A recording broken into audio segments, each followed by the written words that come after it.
ენა არის თუ არა მემკვიდრე პირველი საფუძმეტყველო ენისა. მემკვიდრეა თუ მისგან ნაშობია თუ უშუალოდ ის ენაა ღრმად დამარხული და საფუძვლიანად შენახული. ეს არის ჩვენი გასარკვევი და ამას ვეძიებთ ზუსტად. რისთვის გვჭირდება ეს? და საერთოდ რა არის საფუძმეტყველო ენა, ანუ თეოლოგიური ენა? ეს გახლავთ ტროპული მეტყველება, იგივე სახის მეტყველება, მხატვრული, ჭერმეტყველური ენა, იგივე სამწერლობო ენა. მას ბიბლიურიც ქვია. იყო თუ არა ასეთი ენა ერთი და რა დარჩა მისგან, ან სად გაქრა ეს ენა? აი ამას იკვლევს კაცობრიობა, რადგანაც აი ამაზე არის მიბმული მთელი კაცობრიული ისტორია. ჩვენ ვიცით ბიბლიამ დაიწყო ისტორია კაცობრიობისა, მაგრამ მანამდე იყო და დასრულდა სწორედ ბიბლიით პრეისტორიული, წინარე ისტორიული კაცობრიული ცხოვრება. როცა ჯერ არ იყო არც ანბანი და არც წიგნი. მაშინ როგორ ცხოვრობდნენ ჩვენი წინაპრები?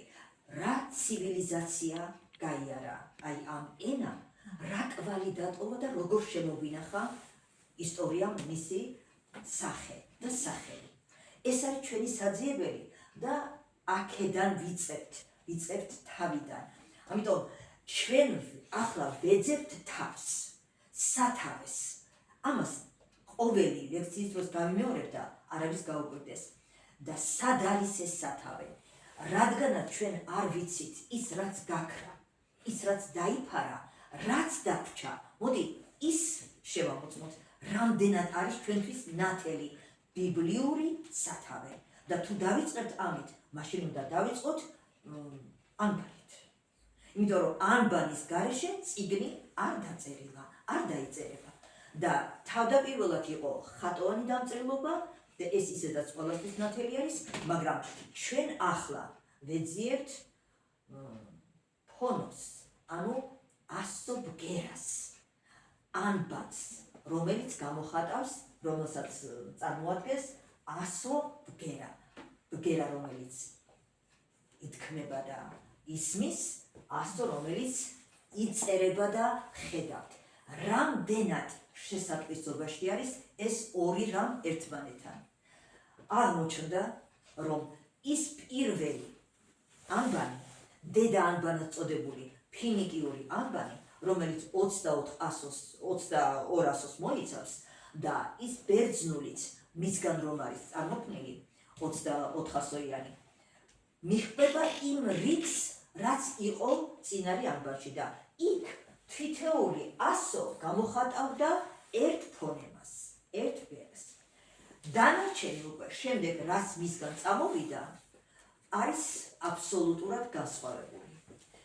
ზოგან 200 გამოხატავს ერთ ფონემას, ზოგან 3 და ასე შემდეგ, ზოგან იკითხება, ზოგან არ იკითხება. ეს მეტნაკლებად გარკვეული ვინც არის ანბანში და ბიბლიაში, ეს შესანიშნავად იცის. მოდი ჩვენ საკუთარს მივუყურდეთ და გავარკვიოთ, რადგანაც ეს არის ჩვენი სავიზიტო ბარათი. აი ეს არის ჩვენი სახე და ხასიათი. ჩვენ მასში ვართ და ის ჩვენშია. აბსოლუტურად ყველა ფონემა, ყველა ბგერა, რაც კი არსებობს დედამიწის ზურგზე, არის ამ ანბანში. ეს ერთი დიდი ღირსება. მეორე, ერთ ბგერას ერთი ასო შეესაბამება. სხვა არ, მეტი არა. ესეც მეორე ღირსება. და მესამე, მისი აგებულება, სტრუქტურა იმდენად დახვეწილი, იმდენად ჰარმონიულია, რომ ჩვენ ვფიქრობთ, ეს უნდა ყოფილიყო თავი და თავი ყველა ანბანური დამწერლობისა, რადგანაც თითოეულ მათგანს შეესაბამება რიგითი და რიცხვითი მნიშვნელობა. და აქ ისეთი წესრიგია, რომელსაც ვერ დაიკვეხნის ვერც ერთი ანბანი. ამიტომაც ჩვენ ამით ძალიან ამაყნევთ. 27 ასო, 27 ბგერის შესაბამისი გახლავთ. იქნებ ეს ბგერები ცოტა განსხვავებულიც არის და ზოგან მეორდება კიდეც, მაგრამ თავარი ის არის, რატომ 27 და რატომ აი ასეთი რიგითი ასეთი წყობა რიგისა. მოდი თავიდან ვიწყებთ და აუცილებლად ვთქვათ ანი და ბანით. რატომ? ყველა ჩვენგანს გაუგია და სმენია ან ბანური ჭეშმარიტება. და რა არის ან ბანური ჭეშმარიტება? ეს არის ანი და ბანი, ხმოვანი და თანხმოვანი, რომელიც ქმნის მარცვალს. მარცვალი ქართულ ენაში არის როგორც ბგერებისაგან შემდგარი, რომელიც ჰაერის ერთი ტალღის ამოღებით წარმოითქმის, არის აგრეთვე ქართულ ენაში არის აგრეთვე თესლი, მცენარის თესლი, მარცვალი. მაშ ასე ქართული ენა როგორც გრამატიკულად, აი ისე სასაუბრო ენით მეცნიერულად რაღაც თანხმედრაშია, სიტყვები თანხმედრაშია, მაგრამ ჩვენ შესანიშნავად ვიცით, როგორ გავარჩიოთ ის ერთმანეთისაგან. პირველი ასო, თქვით რომ ეს არის მთვარის იდეოგრამა, ანუ ცხრალი მთვარე. ჩვენ ახლა ჰემატრიას მივდიოთ. ჰემატრია, მატერია.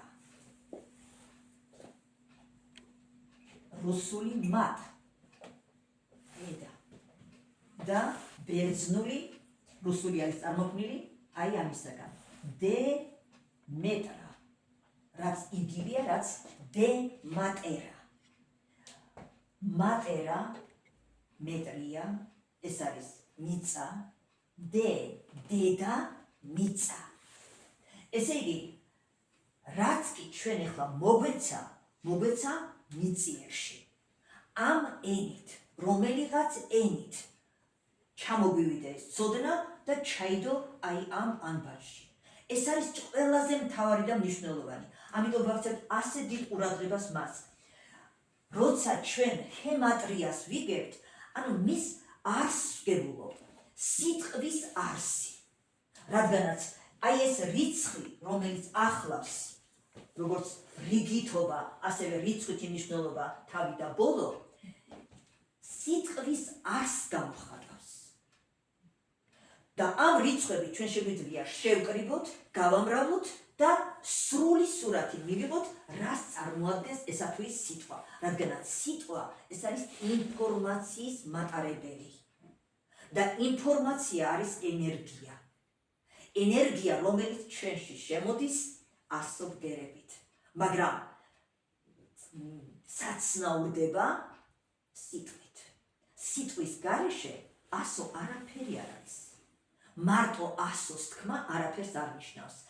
გონებამ უნდა გააცნობიეროს, რას იღებს, რა ინფორმაციას და ამის მიხედვით ივსება ენერგია. ეს უარყოფითი ენერგია და დადებითი. თუ ჩვენ სიტყვა გვაძლევს რაიმე სასიყვარულოს, ის გვავსებს საოცარი ენერგიით. ხოლო თუ ცუდია ეს სიტყვა, რომელსაც ხშირად ვამბობთ, რომ ბილდსიტყვაობა ეს ეშმაკისგან არის და ტყუილად არ ვამბობთ, ის გვაცვლის ენერგიას, სასიცოცხლო ენერგიას. და გონია ზოგს, რომ რაც მეტად მოიოხრებს გულს გინებით და ამ წევრით, უკეთესად გახდება. არ გახდება უკეთესად. ეს არის მხოლოდ ილუზია. გონია ასე, რომ თითქოს დაიცალა ამისაგან, მაგრამ სასიკეთო რა მიიღო. ჩვენ შეიძლება გავცეთ რაღაცა, კი ბატონო, გავცეთ ეს შავი ენერგია, მაგრამ ის შავი უნდა დაიჭიროს დადებითმა. თუ არ დაიჭირა, თუ არ შემოვიდა ეს ენერგია, ადამიანი ხდება მუდმივად არის ცარიელი. სიცარიელი შეგრძნება აქვს და ნელ-ნელა მისი ორგანიზმი იწყებს დეგრადაციას, დაქვეითებას. და ძალა გამოცვლილი ბოლოს ხდება ფსიქიურად ძალიან ცუდ დღეში ვარდება, რომლის საშველი უკვე ექიმია და მას ვერაფერი უშველის. როცა თავიდანვე შეიძლებოდა უექიმოდ სწავლობა. როგორ ჩვენი წინაპრები აკეთებდნენ ამას? იმდენი ტაბუ იყო დადებული ქართულ ენაში, ეს არ შეიძლება, ამის თქმა არ შეიძლება, ის თვითონ უხსენებელი წარმავალზე ამბობდნენ ჩვენი უხსენებელი. რატომ? იმიტომ რომ სულ განცდას, სულ ასოციაციას იწვევდა უხსენებელი, ამიტომ დაარქვეს. ქვენ ძროსაც ეძახდნენ მას. რა, სახელი არ იცოდნენ? როგორ არ იცოდნენ? მაგრამ შენ სიკეთე უნდა მიიღო ამ სახელისაგან, იმიტომ რომ სიტყვას ძალიან დიდი მნიშვნელობა აქვს. და კიდევ ერთხელ გავიმეოროთ, სიტყვა არის ღმერთი.